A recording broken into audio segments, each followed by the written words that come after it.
No, we have 59 prison officers. We have 120 offenders. It says prison officers. The one-to-one in overall staffing includes governors, chaplains, caterers, work staff, admin staff, store staff, the whole range that you actually have to be able to run a prison. But the thing to remember is that we run it for 365 days a year, 24/7. They're not all on duty at the same time. We are outnumbered every moment of the day, and that ranges from 5 prisoners to 1 prison officer, or 20 to 1 prison officer, depending on when the period is. What can you do about that then? Because ultimately what you're saying is it's sending out the wrong message about the prison. I can come on the radio and clarify it, and that's what I'm doing today, Alex. On a wider audience, though, ITV, it's certainly broadcasts to a much bigger audience, sadly, than Manx Radio does. And I've said it on national television too. And I'm more than happy to speak to anyone about it. Another aspect, of course, is this idea that the prison justice system on the Isle of Man, or the criminal justice system on the Isle of Man, is much harsher.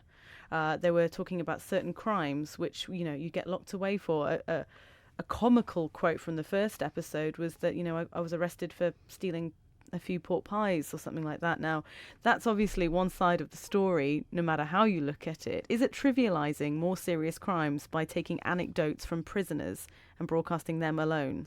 If you broadcast prisoners' opinions, then you're likely to not get the full picture. And I don't recognise some of the offences there. I'm used to theft, damage, criminal damage, assault, and I think taking some of those out of context is possibly unhelpful.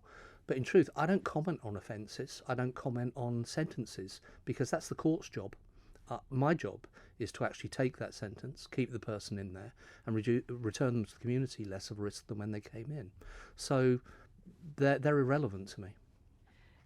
Are your dealings with the production company done with now? Is there anything, are you having ongoing conversations? Every day. What's the manner of those? To try and make sure we get the message across in the best possible way.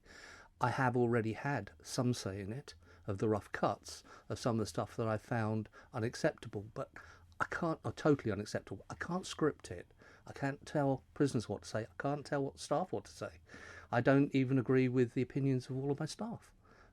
I have a very clear idea about what works, and I've been doing this a very long time.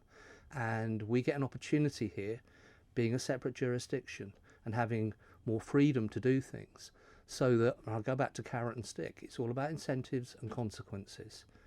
It feels to me a bit like parenting, is if people misbehave, you take things away from them until they can play with it nicely. If people are going to behave, they should be rewarded, and if the prize is going back into our community less of a risk, I'm prepared to keep doing that.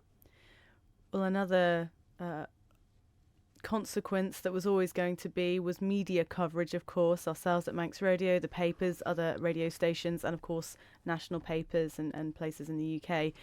There has been some, varied reporting of what's gone on so far from what we've seen. Locally, we've had a front page story on our newspapers about one of the TV stars, they've called him, having a reduced sentence. Now, this is for a crime that would never have made front page news any other day, but obviously this documentary has meant his picture now is on the front page of our national paper. I mean, how do you feel about that? Is that, again, glorifying the whole prison lifestyle if they're suddenly making front page news? I didn't put him on the front page. I don't call him a TV star. And that hearing was some time ago.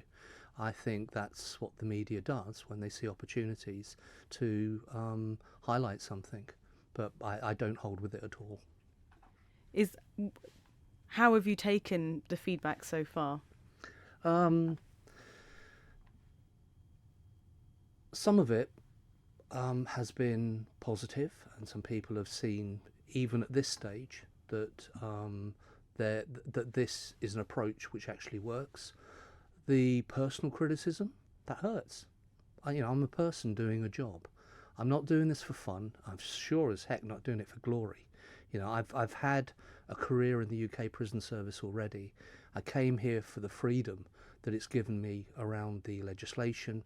I'm supported by the Minister Bill Malarkey, by two Chief Officers, Mark Kelly and then Dan Davis, and the Criminal Justice Board here is very strong, and we work very closely with our colleagues in the police, courts and other agencies. I like it here, but when someone is personally insulting to you, they've never met me, they don't know exactly my thinking, all they've seen is a snapshot through some offenders' eyes and through some staff eyes. I hardly feature, you've probably seen that already, and I've been speaking consistently to the production company about having the balance to it and having a say around it, but ultimately it isn't mine, it's not my product. How much personal criticism have you had then? A lot.